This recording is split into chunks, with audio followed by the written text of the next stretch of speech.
What's going on, guys? Welcome back to another one. Today it's all about tarp shelters. I'm going to break down some tarp shelters as a beginner standpoint. We're going to see if they're simple or complicated to set up as a beginner. Now, some of these shelters I have zero experience setting up. We're going to go over basic lean-to, the A-frame, flying A-frame, Adirondack shelter, the tarp tent. So let's get started.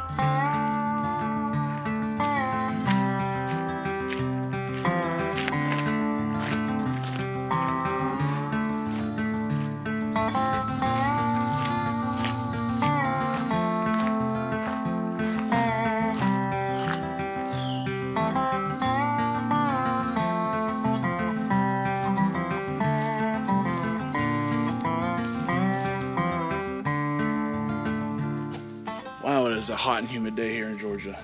But the tarp that I'm going to be using for this demonstration, this is the DD Tarp 3x3. I like this tarp here. Haven't got to use it much, but here in the fall and winter time, once the temp starts to cool off, I'm going to be using this a lot more. So let's get into it.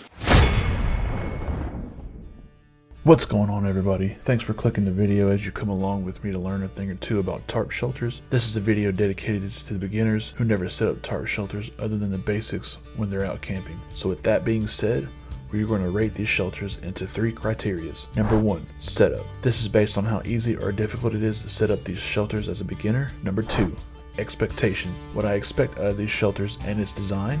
Number 3, would you camp with it? Give me my honest opinion if I would use these shelters in the woods. There you go, guys. You have your basic A-frame. It's really simple, nothing to it.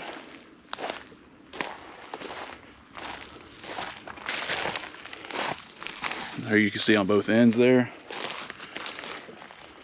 You can modify this a little bit just to kind of pull the slack out. You can add some more stakes at the bottom. Other than that, it's very simple to put up. It's going to keep the rain off of you, most definitely, and not unless it's blowing really hard from the ends that are open. This is overall a nice shelter. This is what I would typically use when I go hammock camping, you know, in the summertime or springtime or whatever. When it gets hot and you get a nice cross breeze through here, it feels really nice. All right, so the beginner setup, I would rate it 4 out of 5. The only main problem I have with this is getting the ridgeline set up to the right height, so that way all 4 corners of the tarp would touch the ground. So the beginner expectation of this shelter is really great. Like I said, if you get a breeze coming from either side, it's going to block most of that out. That's going to block most of the rain out. The only problems you'll have is if it's raining really hard and it's blowing in on either open ends of the shelter. I can see a downfall to that. If it's really hot and humid like it is today, I'm pouring sweat already, and you can probably see it through my shirt a little bit. But if you were to camp in this A-frame style tarp setup, and you get a nice little cross breeze through here, that's a real good thing. Keeps you cooler, as long as it doesn't get really too windy, and then to where it sucks the heat right out of you, and you end up cold or whatever. But overall, I give this a 5 out of 5 on if I would use the camp with it. This is how I string my tarp up when I go camping. And it's very simple, very easy. So with that being said, let's go ahead and get to the next shelter.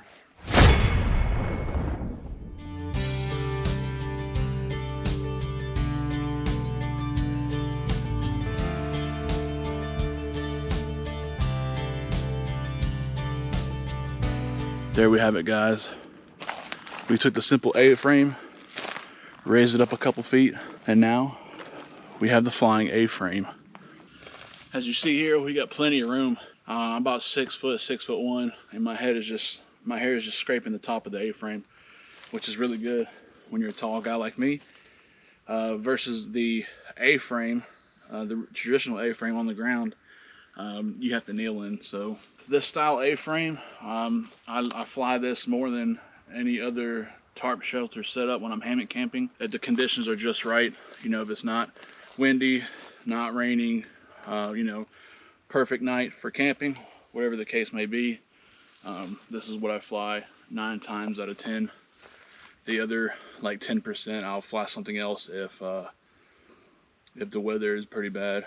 The overall beginner experience to setting this up. It's really not that hard, especially if you're going from A-frame to flying A-frame. All you have to do is move your ridge line up and then add some guidelines out. So with the beginner setup, I give this one a 4 out of 5. It's really nice, very simple to do. You can throw it up in minutes. My beginner expectation of the shelter, like I said, if the weather is really good for camping, and you have no bad weather in sight, this is a really good tarp setup. I wouldn't use this tarp configuration, if it was heavy rain or rain mixed with wind, or if it was really windy, because those conditions can just suck the heat right out of you when you're trying to stay nice and warm. Would I fly this shelter? Yes, 100%. Like I said, it's very easy to set up, very simple. If you want some more room, if you're hammock camping, whatever the case may be, and I would use it, whenever I'm out camping. So, with that being said, let's get on to the next one.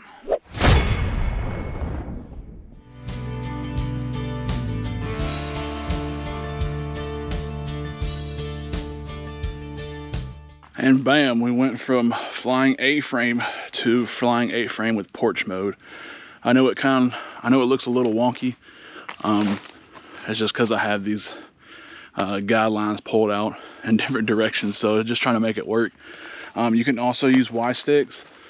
I've done that in the past before, and that worked out really well. As you can see here, we'll come up here to the ridge line. I got a little toggle with a press-it knot on both ends to keep your tarp tight from end to end. And then also you can see here, I have another toggle here, and then I have a taut line knot on all 4 of these guidelines. And the one benefit about to this shelter is if you're camping in a really beautiful spot, but you don't want to have an A-frame or a flying A-frame, you want to be able to see your environment. So that way you can either sit in your hammock or lay in your hammock or in your tent, whatever you're sleeping in, and you can check out the nice view while also getting some protection.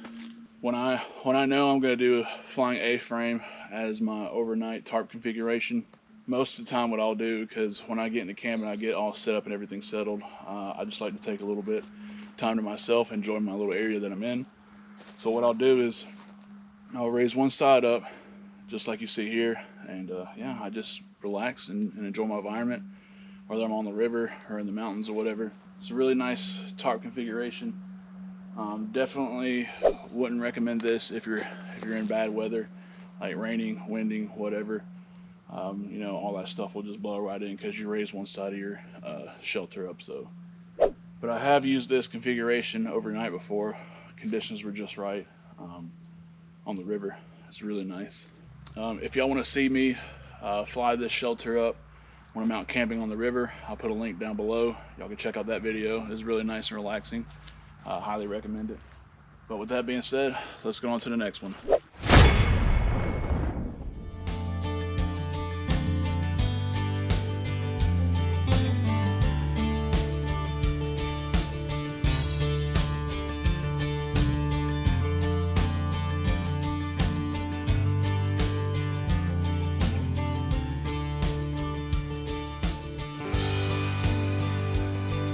There we go. We have the Adirondack shelter. This is my first time ever setting this shelter up. I had to refer to a few pictures on my phone. I'm not really sure why this is like that, but overall, it's a really good shelter. I really like this configuration. Arms spread out, open, capturing all the heat, keeping you warm. So that's really nice. The only downside is you don't really have a lot of ground sheath on the floor, so if it's wet like it is now, you might get a little bit of that moisture coming through, making it a little bit cold. But other than that, it's a nice shelter. Go ahead and give you an overview of it. Like I said, the ground sheath is pretty small. You can see how I kind of have the back pulled out with this one ridge line to kind of pull that back out a little bit, give you a little bit more depth in there. Overall, as far as beginner setup, I give this one about a 3 out of 5. For someone who's never set up this kind of shelter before, at all. This is my very first time doing it. I had to refer to some pictures online. So my beginner expectation of this setup,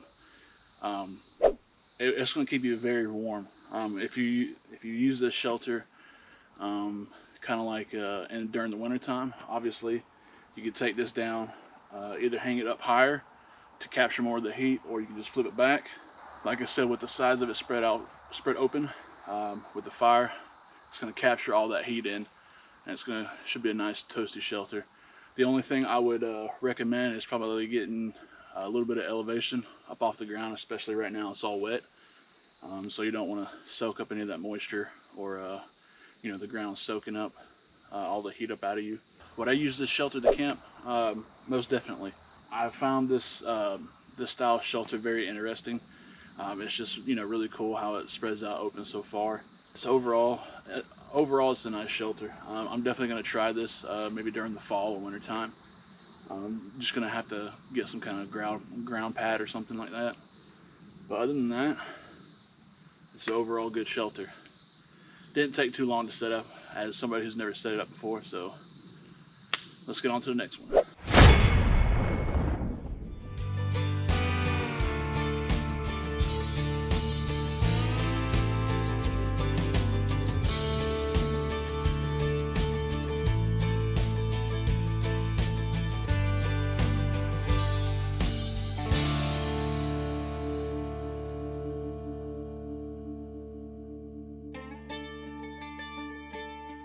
Well, there you have it.